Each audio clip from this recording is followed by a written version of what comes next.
contestant is here to do is test mic. Test your mic. Testing 1, 2, 3. Can you hear me? Now the virtual audience. Test. Virtual audience, can you hear me?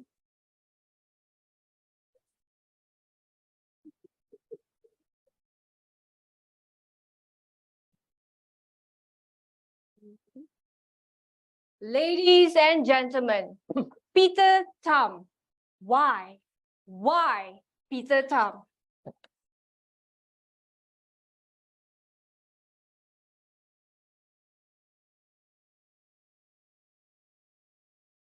Why?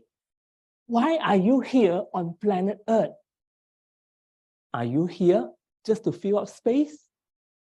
Or do you think you are here for a purpose bigger than life?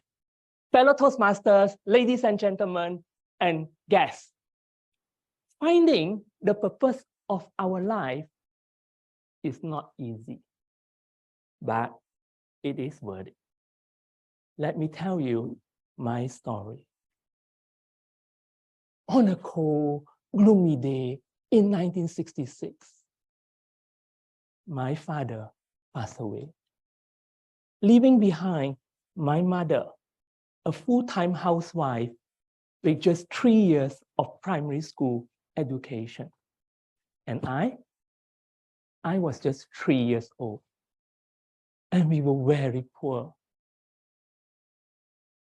My childhood memories were full of pictures of how poor we were. I remember going to school with just one piece of miserable white bread, having to hide in a corner, eating my miserable piece of bread, while watching with envy at my fellow classmates lining up in the canteen to buy curry laksa. I also remember the time when my mother had to look in every corner of the cupboard just to search for enough coins and $1 notes to make up the 12 ringgit for my monthly school bus. But the defining moment of my life was when my mother had to turn down a wedding invitation just because she could not afford the wedding gift, what we call the wedding ampao. And I was devastated. It was the wedding of a pretty girl whom I call Che. In Chinese, it means big sister. And I wanted to go for that wedding so much. Why? Why must we be so poor?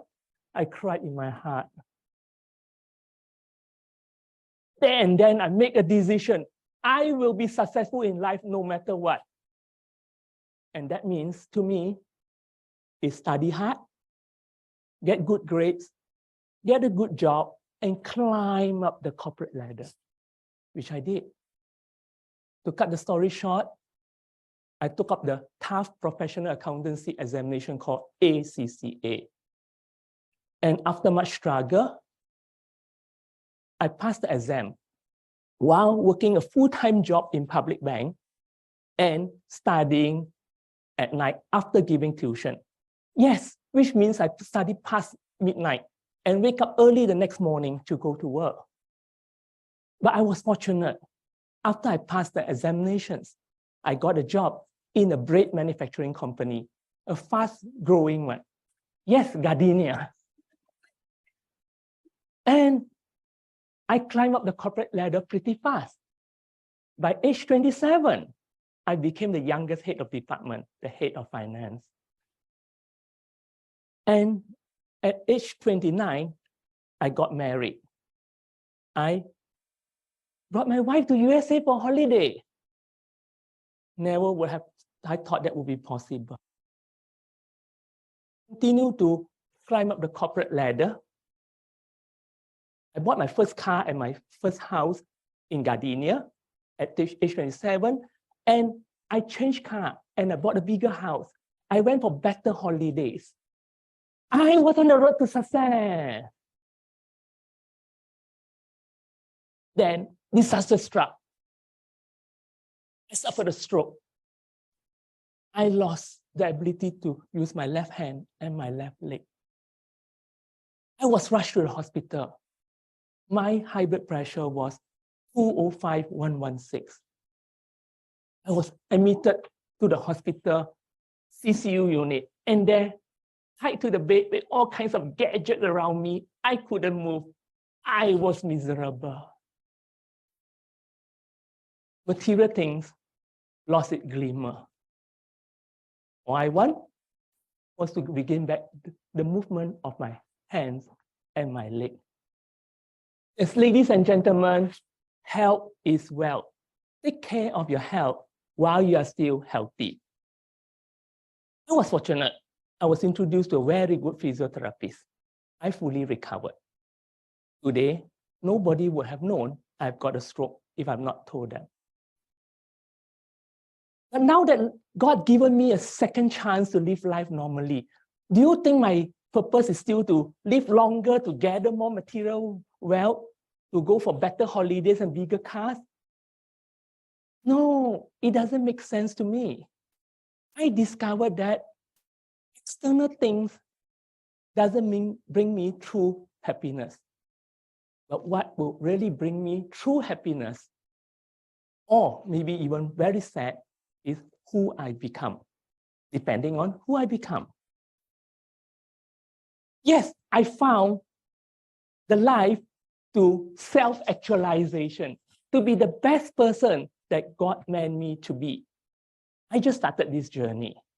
I do not know where exactly it will bring me specifically, but all I know, it will be a fulfilling life. So ladies and gentlemen, why? Why are you here on planet Earth? Have you ever asked that question? If there's one message I want to impress upon everyone this afternoon, it is this. If the first half of your life is the quest for success, then make it the point in your second half of your life to be a journey to significance. For the game of life is not won in the first half, but in the second half. Mark Twain once said, there are two very important days in our life. The day you are born and the day you find out why.